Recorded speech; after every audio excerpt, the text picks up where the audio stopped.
Hello. Welcome to our first live stream of the Port Lowdown. I'm Troy. And I'm Angelia. We are Port Lowdown. We bridge the gap between cruising and authentic travel, helping you explore ports independently without the stress. Right. Now, before we get into questions, we're going to talk about a critical update for Ensenada about safety and accessibility, and also a major announcement of how we hope to make planning your trips a little bit better. Now, we know about 50% of you are watching this on your TV right now. Right. We love that. You don't need to type or chat if you don't want to. However, if you do have any questions or comment, the chat is open. So hopefully you'll start after we get our Ensenada update. Right. So, but without further ado, let's talk about our Ensenada update. Let's get into it. Now, we filmed a Ensenada update video last week, and I'm working on that right now. It should be out pretty soon. But we do have some updates that we want to talk to you about right away. First is, well, here's the port. Here's the port the way it looks like right now, and this is the port the way it's going to look like in about 2 years. It's called the Ensenada Bay Village. And it's going to be a construction zone for the next year or so. So Carnival Corporation, along with the ITM Group and the Hutchinson Port, just announced a massive $26 million project called Ensenada Bay Village, also known as Treasures of Baja. It's an 18th century mission-style village right inside the port. It's going to have zip line, a dune buggy track, a scenic canal ride, and get this, an adults-only area called Baby Beach with thermal springs. It is designed to hold 9,000 passengers. And you know, construction is starting early this year and will last at least 24 months. At least that was the plan. That means if you're sailing for the next 24 months or so, that pier isn't just going to be a walkway, it's going to be an active construction zone. Expect noise, expect dust, and definitely expect that walking path will be rescheduled or it's going to be changed. So make sure you keep your eyes open and follow the signs. Well, the other thing about this new project, it's kind of creating a walled garden, like what we like to call it. It's kind of like in what was that port in the Mexico port? So right. The Mexico port, where Amber Cove, yes. Where it's basically an enclosed space where you basically everything's sanitized for your protection. So it's not going to be like the real Ensenada. It's going to be a manufactured one. And you know, say you want to go to the Valley of Guadalupe, you can do your wine tasting there. But it's not really the same thing. It's kind of it's going to be a manufactured experience. But need to be seen just how cool it might be because it hasn't existed yet. So, So we are here to tell you in Port Lowdown, don't fall for it. Right. Don't pay for the premium to drink wine in a manufactured village. Walk out of the port, hire a local driver, go to the real vineyards. Support the local economy, not the port developers. You will get a better experience, drink better wine, and most likely you will also save money. Right. So the second part is it's an older park. It's not really a new place, but it is sort of a space that we kind of fell in love with the last time we were there. The Revolucion Park. Revolucion Park is an older park, but it's seen a lot of redevelopment lately. It has a updated bandstand, updated park area. So it's pretty close to Central, only 20 minutes walk from the port exit. It's quite a pretty flat walk, but in case you don't want to do the walk, you could easily take an Uber. It's quite widely available in Ensenada. Mm-hmm. It costs about $4 US. So definitely consider taking the Uber versus taking the shuttle that costs $4 per person, and you still walk from there. It is an older historic park that recently renovated. Right, and we consider it's beautiful. And it's really the vibe. It's in a very clean middle-class neighborhood. It is, it's quiet, it's laid back, there's no hassle, there's no hustle, like I like to say. And just people enjoying their time at the park. You know, you have you playgrounds, food stalls, kids enjoying the face painting, you know, even the mural nearby. And also, they have a good variety of food in this food court. Let me just kind of show you some of that. So we'd have, oops. And you see that there are local vendors setting up their wares, local food, like literally, if you want to feel the real Ensenada, it really is not that difficult. Like we said, this is a few blocks off the main downtown, like literally just a few blocks main downtown, and you'll be smack dab in the place where, most people don't speak English, which is why sometimes we travel, right? Great bathroom access. You also have a public bathroom there. Plenty of area to sit and nobody to bug you or try to sell you timeshare or a tour. It reminded us of a lot of parks in China. Yeah. When we go to visit and adopted our son, they really use the park as, I guess, a public space and also, in a way, an extension of your living area, right? You see a lot of people working there. Right, exactly. Like it's like a slice of life place. Kids are playing games, having birthday parties, people hanging out playing cards, grandmas and grandpas hanging out together. It's just a laid back space to experience the local life, and we really find that a really valuable experience when we travel. Okay, so, and now let's move on to Q&A. If you have any questions for us, go ahead and type it in, and we'll see what we could help you enjoy your next port day. Okay. Hit me. What do we got? Let's see. What do we got? Anybody here? Oh, yeah, we got 11 people. That's pretty good. Okay, cool. So, okay. Thanks for hanging with us on this Sunday. And first question that we got is, my husband takes a water pail and, here you go. I heard so much about La Fubadora. Is it actually worth the drive or is it just another tourist trap? Okay, well, this is going to be kind of a controversial opinion, I know, because some people really enjoy it, but we kind of found it tourist trappy. You park in a far area and then you have to walk a good 100, 200 yards past what I call the gauntlet of souvenir stops, souvenir stalls, and just a lot of hawking. When you get to the actual blowhole at the very end, you're going to dip down into a ravine a little bit. It's pretty cool. The blowhole is big and you get sprayed with a huge splash of water. And it's great, but it's about a 15-minute visit to the end of the blowhole. The rest of it is basically getting sales stuff. So it's just, for us, it was like, okay, I did it, great, I checked it off, and that's about it for me. Yes, I mean, you do have to line up because obviously it's pretty tight space for you to be able to take pictures. Right. So you have to line up, so it depends on how many tour buses show up right at the same moment. Because a lot of tour buses can show up right at the very end and squeeze everything in. Because the entrance to the blowhole is it's like a small little sidewalk and it gets wet really easily from the spray. So you have to kind of negotiate very carefully on the sidewalk. Yes. So yeah. I mean, the blowhole itself is a great experience. And to be honest, there are some restaurants there that offer something, some delicacies that I think probably, worth what to try, right?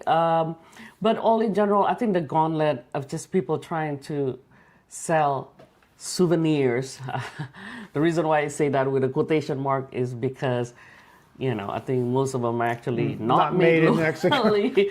Not made locally. So now, if you have a different opinion about this, please, we'll go by and try it again, maybe. But I mean, that's that's our mindset currently. But yes, we actually feel that there's a lot more Ensenada has to offer outside of La Fedora. Okay. Okay. So and let's what do we got see. Here? Another question. Wow. Okay. What's the biggest mistake you say first-time cruisers make when they try to explore a port on your own? They underestimate how little time you have.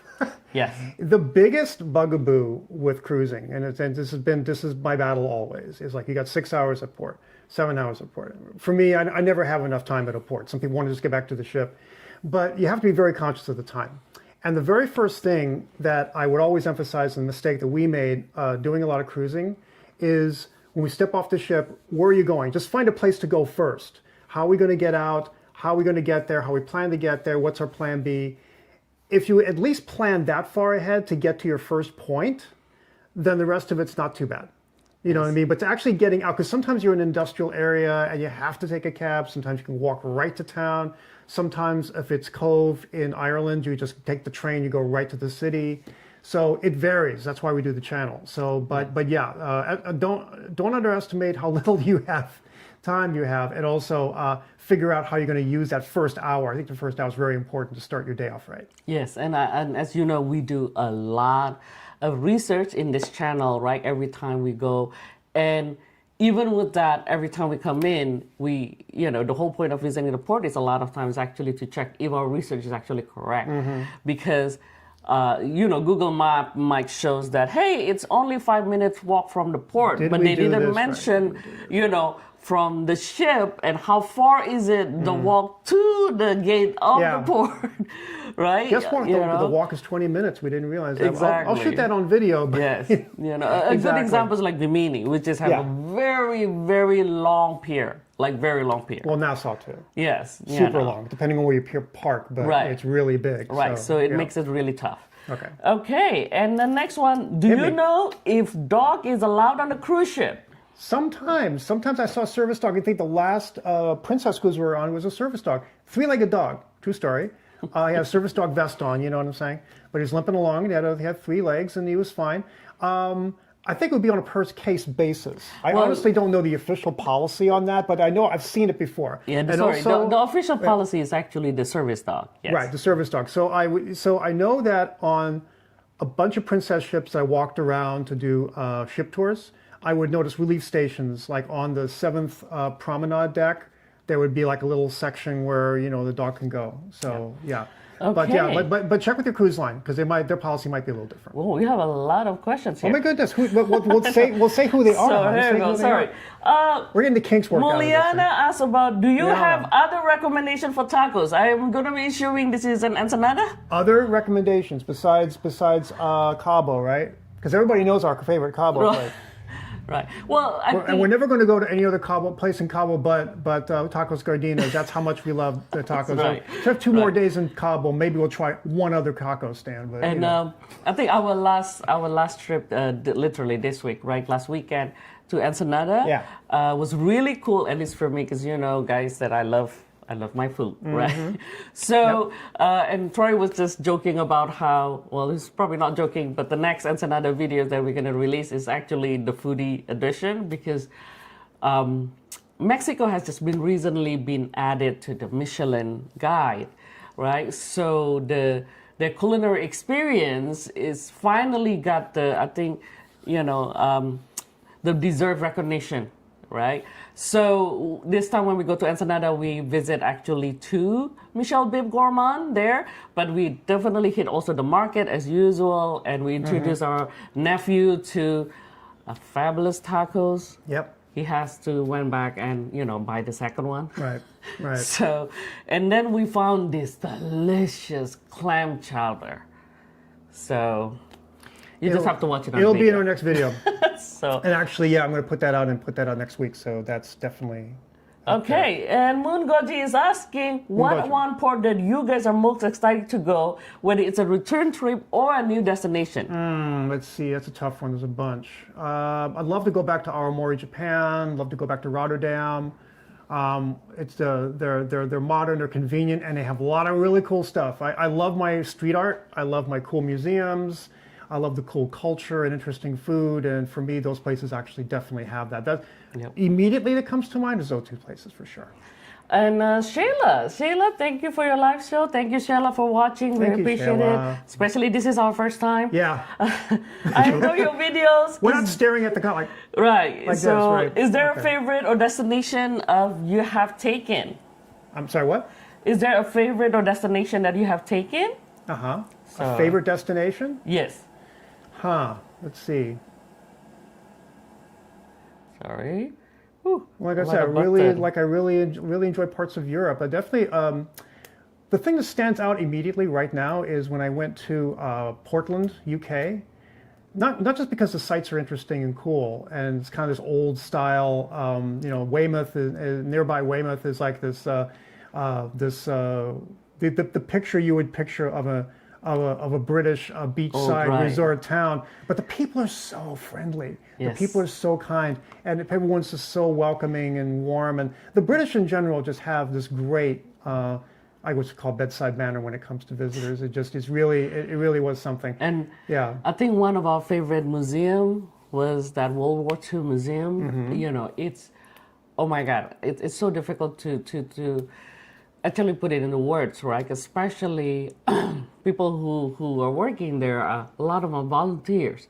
I highly recommend going there. It really does bring, you know, the experience of being in a war so much closer. They have a lot of artifacts from like they used in movies like Saving Private Ryan and whatnot.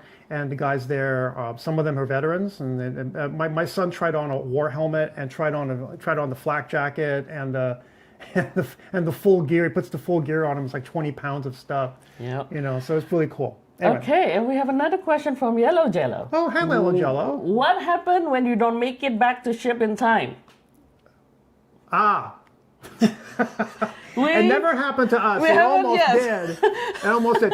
Now, here's my understanding. You correct me on this, okay? Yes. But I think what happens is, if you really are no-show, they're going to go to your room. They're going to collect your vitals, like if you have your passport and everything else, stuff like that, and assemble it in a bag, bring it to an officer who's going to meet you at the pier, and say, okay, this is your vital stuff, and you need to get yourself back home, and they can't take your luggage with you. So there's going to have to, that's going to be another issue. So what more do you understand about that? That's just like... so as you see some of our videos, right, you have to be prepared. That's why you have the contact information of the local representative. Right, because every single day have a local representative. Princess has it, it's on the screen. I always take a picture of it. So always, you don't make the international phone call to Princess, you know, in California. Fair warning, some cruise lines do it differently. Like I think Holland America has it on their little sheet, but it's way down in little, like, you know, what is that, fine print? You know what I mean? And I don't know how it is on other cruise lines. So... But definitely every port has an agent, and you need to have that number. And when we were almost late to a ship, we called that number, and then the cruise line would call us back right away.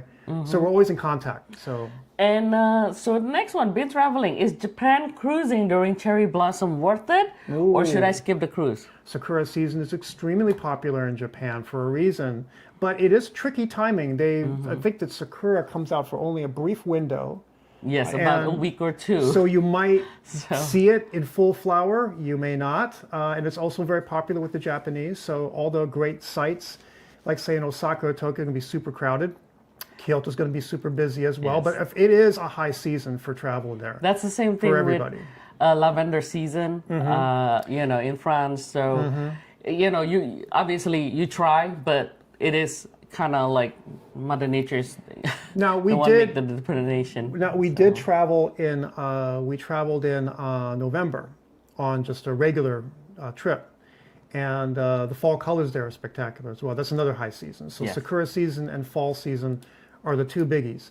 We also went there in summer, which was really hot, humid, and so. But yeah, those two definitely. Okay, and Mamon's asking, based on your experience so far, which port has the strongest accessibility support? That one is an easy one. Say it. Yeah, Norway has one of the best accessibility support, definitely. Yeah. Northern Europe beats, and America, I would say, comes second. Majority of the time, because of course the ADA regulation, but Northern Europe, almost all the time, you know, they have one of the best accessibility support. Well, when you're saying port, and you're also saying that, you know, just in general, not just the terminal, but the whole city itself has accessibility. Right. Yeah, I also remember, was it not Eifjord? What was that? Had that rock museum in Norway? Remember? Oh, rock museum. Trondheim, yes. Yeah, also had really great accessibility. Sorry, there's two different rocks. Right, well, the other thing is that, you know, if the city is kind of hilly and all that kind of stuff, and just geography makes it more difficult, so. Yes. Yeah. Okay, and thank you, Sheila. She's actually mentioned that service dogs are allowed, but there are quite a few requirements have to be met before they will be allowed. That's actually a very good point. Thank you so much. Good to know. So, see, we're intelligence gatherers, but we're still collecting. Yeah, so that one. So but thank you so much for that. Yeah. Okay, Indo Guy asks, what are differences between the cruise line and how to choose best for family, single or couple, maybe? So, yep. So what do you think? Well, sometimes it depends on the destination too, right? Like, you know, how easy is a destination for groups? That's always the biggest challenge. If you know, the cruise line will definitely accommodate you, give you multiple cabins or whatever it is.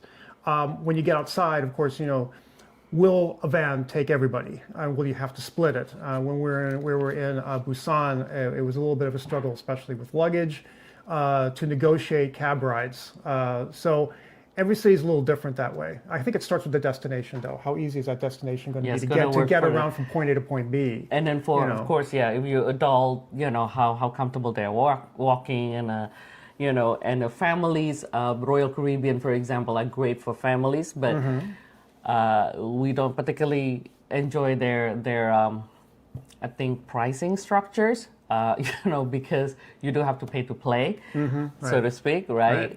So there is those kind of things consideration. We like Princess Alone America simply because they tend to cover a lot more within the same, you know, like for example, we don't feel we need to pay extra for specialty dining because their main dining room is already fabulous. You know, and then occasionally maybe we want a treat. So that kind of makes a lot of difference when it comes to choosing what we want. Right. Oh my goodness, we got a lot of here. Guys, we love it. Thank you so much. Yeah, so we were thinking, okay, there's going to be 5 people showing up. Right. So,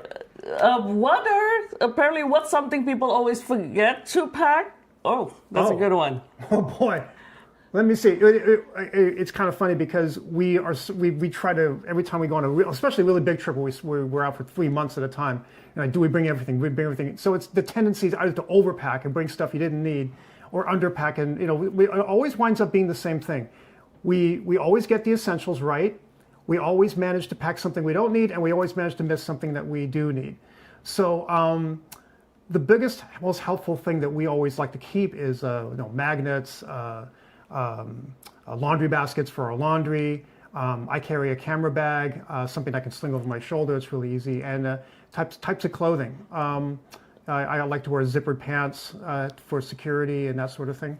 I know that this is kind of funny, but I know most people don't think about laundry basket. Yeah. That folding laundry basket will lift the you know, the leg. It kind of twists like this and it folds up. Yeah. It's just that one tiny little things that actually kind of bring it up your cabin, right? A lot nicer, because now you don't have to have your dirty laundry scattering all about. Doesn't look like your dorm room. Yeah, it doesn't look like a dorm room, right? Right. And of course, every space matters, so that's when it is. Sure. Okay, wow, we got a lot of here. Okay, let's so we're gonna take a little bit pause. You know, okay, hang on. This is my big water bottle. So this is like, you know. These are fantastic questions, and honestly, question like that highlight exactly why we started this channel. Exactly. To help others have authentic experience on a very short time at a port. But we understand that it could be scary sometimes. Right. So we're going to fix that gap, and we wanted to make sure that you have the right info in your hands when you need it most. So today, we're officially launching our channel memberships. Now, to be clear, the free videos are always going to be free. Everything on the free video section is going to be free. But this is just a little extra for those folks who are in the planning stage and who would appreciate maybe a few extra tools. Okay, so we set up 3 levels to help you navigate. First, we have the pilot. So these are people who are comfortable with tech and travel independently before, but doesn't have that time to do extensive research that we do. Okay, so what do we got with the pilot? You got the loyalty badges and emojis. Kind of standard. Yeah. Right, it's kind of standard. You know, allow us to recognize you as a member and prioritize your questions, comments in our videos. Then the real value, though, is the smart map. As you can see, we are trying to give you added value, not just asking, you know, to donate to our cause. Right. But these are the direct links to our Google Map that is going to be listed on every new video when we publish it. Okay. Right. Like, so this one has pins, right? It has pins and lists. So it'll have a list of everything that we actually go to, and maybe even a few things we didn't go to. Right, the one that we didn't get to because we didn't have the time. Right. But it does give you suggestion on where to start. And there'll be a list of, like, say, I don't know, say in this example, it'll be 14 different places, and you click on the pin, it'll give you directions, it'll tell you exactly where to go. all the stuff that you usually get on Google Map, but it's in one location. So this is, by the way, is connected to Google Map. It's simply the pin, right? So standard to the port lowdown, it have the ATM location, the restroom, and a few other attractions that we suggested. Mind you, you will need an internet access to be able to use this because again, this is basically is a Google Map. Right. Okay. Right. So the next level is first officer. So with the first officer, sorry, these are for people who not always be comfortable with roaming or dealing with international phone and all this, and they like to see everything bigger, like now that we have to wear our glasses at this age, and would like to have a bit more security. So with first officer, you'll get everything in the first mate level, but the one that we're really most proud of is the Essential Port Guide PDF library. Okay. Let's kind of give you a small taste of what that looks like. So when you open it up, it's going to be fitting into your phone like that. And then let me see. So these are digital cheat sheets. Every time we release a port guide, we will post a downloadable PDF that you could definitely put on your phone, as you could see here. Mm-hmm. And then we have the city information. And then here next to it, we've designed these maps that are color-coded. They include bathrooms, ATMs. And the thing about this is you can pull it from onto your phone, and you don't need the internet connection for it. It's a tool that's in your hands. Right. This is offline totally, right? You can save it. You could print it out, on your piece of paper. It's a whole lot easier if you have 10 port to go through, that's right. So kind of probably 20, 30 pieces of paper, and then you could throw it away once you're done. Right. So we print out here. Tips, tips. I know this is a little low tech here, but it's like, independent experience recommendations. See, you can tell we're not bots. We're actually doing this by paper. This is like okay here and over here. So, but it's okay. So basically, it's a PDF, and what's cool too, the PDF is always getting updated. So when people come and they say some different, we have a system set up so that you can add more information to it. It's always going to be updated. You can always go back to the same link we provide to get the updated information. So it's not going to be 2 or 3 years old. It's going to be updated. And we will eventually sell this on the website. We're trying to set that up. That's a lot, But our member will always have access to the most up-to-date version because it will be posted on the community tab on the YouTube version, okay, right. Versus going through our website. So now let's take a little bit break and answer some of the comments. More questions, yeah. We have a lot of it. So here's Joanna's asking, what's the most memorable interaction you've had with locals while filming a port guide? A lot of our tour guides were fabulous. And I think one person that stands out, well, several, but I'm thinking about Max from Bimini. Max told us a lot of stories about his own family. It's a small, but he took us around to the neighborhood. Hi to his uncle, hi to his mom, hi to his niece. We'd go to the bread place and say, well, that's my cousin, second removed, and all that kind of stuff. So it really felt like we were just hanging out with somebody in their house. You know what I mean? So, and it was just so laid back and so comfortable. I really had a great time with that. And that was one really meaningful interaction. But what do you have? Yeah. I'm going to be honest, there's so many that I'm trying to come up with something that really stood out, but oh goodness, you know what? I'm blanking out. We'll come back to that later then. Remember. Right, sorry. Right, but that's what stands out. Okay, so here's another one. Oh, John Simono, he said that I'm new to the channel. I'm from the Philippines. Hey. Hi from the Philippines, Marlo. It has always been my dream to be on a cruise. Hope it comes through one day. John, definitely will come through one day. Yes. You just have to channel it out. Yep. Here's a tip for you. For whatever reason, I don't know, the Asian cruise are rather expensive, surprisly, right? We obviously, as you know, we cruise around the world pretty much. Yeah. Oh no, Australia. We haven't done the Australian. It's on the list. It's on the list. We're trying to figure out the time. Right. We haven't done the Australia, that southern part of the world yet. But we pretty much hit everything else, and of course and South America. Sorry, those two bucket list. But yes. interestingly, for some reason, Asia has one of the most expensive compared to the other places. So my suggestion is, if you happen to visit maybe Europe or even America, see if you could, fit in excursion. A cruise while you happen to be visiting one of those. Caribbean in general tends to be one of the most cheapest option, which is where's the reason why they got so many different attractions and so many things, so many islands to visit. Okay, John? And let's see.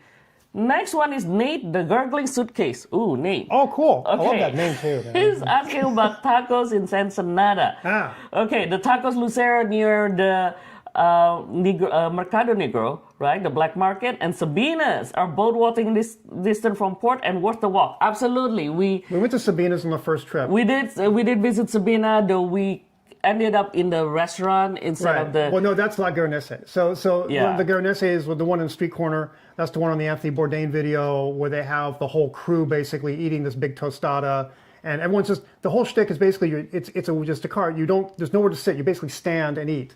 So you want the full effect experience, and definitely do that. But Sabina is a restaurant directly across, around the corner, where it's a sit-down restaurant, and it's the same chefs and all that kind of stuff. So you have that selection. So yeah, definitely it's worth it. Yes. So I think we had to do the Sabina's because the line was very long. Yeah. So it's like, we won't be able to make it on time. Yes, and thank you, Nate. That is absolutely correct. Yeah. We haven't tried the tacos Lucero, so that's going to be on the list. Thank you. Thank you. And check out our next Ensenada video next week, which will have a bunch of food stuff on it that we probably find pretty surprising. So yeah.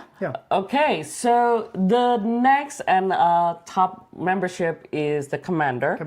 And we actually kind of have, a little bit question when we're trying to release this, because the whole point of this is for people who really want a direct access to us.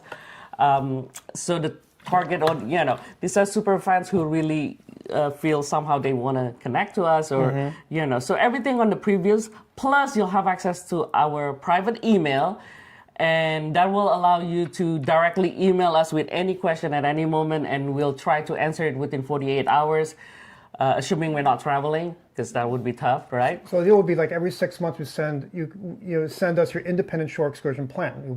We can schedule a private video call to review it and answer any questions you might have. So like a private one-on-one Zoom call. Yes. And on-screen movie credits. So that would be... Yeah, it would be at the very end of the video. I can actually do a call out by name and also put it on the video in big letters. Thank you for being our producer, an awesome producer. Yes, exactly. Yeah, that'd be great. Oh, okay. Yeah. What we got? There you go. And it just keeps Leo, coming. That's great. just say hi. Thank you. Hi, Leo. Hey. I appreciate it. Hey, We're guys. actually rather surprised with the amount of people who are watching. That's really cool. Thank you. For our first live stream, that's pretty good. Okay, and Moongoji, on the topic of food, what were some of your favorite eats? This is my wife. My wife is the big foodie. She travels mainly for food. I say, I want to see this museum. What about the food?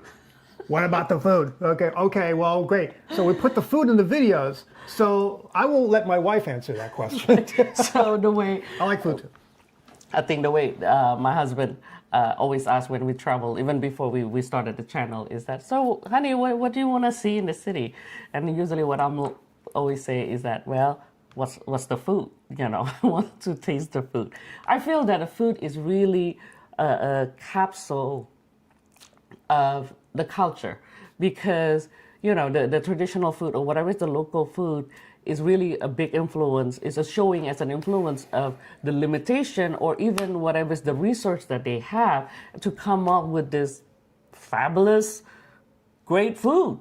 So enjoying that local food gives me that direct connection when I only have maybe 6 hours or 5 hours, that ridiculous time that we are in Cayman Island. Right. Like, what is that for, right? So those kind of things really drive me when I travel, because I think after COVID, it really does make me realize, time is short, right? I want to see more, and I don't have enough time. So these are the way that I approach it by doing the cruise. And every single cruise, if we don't get to do anything, like literally sometimes maybe because it rains on us or whatever it is, right? We try at the very least to visit a place to eat. It is very extremely rarely that we go back to the ship to eat. So I think she was also asking which. Right. Be specific about. Oh, what sorry. kinds. Yeah. So what were some of my favorite foods? Yeah, right. Oh, I don't know. I mean, I like a lot of foods. Okay, I can name off a few things that are really memorable. Japan, always going to be memorable. Yes. As Anthony Bourdain said, he asked all the chefs in his company, if you had to eat from one cuisine your entire life and never go anywhere else, it would be Japan. Greece is also pretty cool. Loved Greece. Yes. Loved Greece. Britain's actually getting up there. They have a lot of international cuisine, particularly in London. Yes. Yeah, so those are the standouts for me at the moment. But even trying that little piece of haggis in Edinburgh. Yeah, I That tried was cool. haggis. But it was a stylish haggis. It was kind of like, so maybe it didn't count. No. Yeah. Anyways, what else we got here? Ooh, tacos, Lucas, mainly fish. Oh, fish and shrimp tacos. Excellent, which are perfect. Yep. And the salsa topping options are super lit. Oh, great. Thank you so much, Nate. We'll definitely make a note, like I said. Did we mention tacos gardenias? Yeah. We did. Okay. We are going back We're obsessed. It's an unfortunate, but once you do tacos gardenias, you never go back. I think. At least we didn't. We don't go back. Right, we did. And of course we push the, we never try aguachiles because the idea of eating raw shrimp was a little bit scary, right? But hey, we did it, and now it's one of our favorite foods. So there you go. Never know what, always push yourself. Love it. Okay, so thank you so much Is that it? for your, yes, I think we're good. We're good? Uh-huh. Wow. Well, that was a lot of great questions and some great participation. And for our first live stream, we're actually... Yeah, we were not sure if we're going to do this again. But, Right. But look like this, that maybe This we worked should. out great, and I really appreciate all you guys watching and participating and interacting with us and everything else. So we'll be doing this again soon, right? Yeah. We'll just have to figure it out. Okay, All thank right. you. So, guys, thanks so much again for being there, being part of the community, and just watching our content, appreciating it, and hopefully we can help you have a great cruise and a great trip and save some time and money. Oh, actually, sorry, real quick. Shayla Mars, what is your next cruise?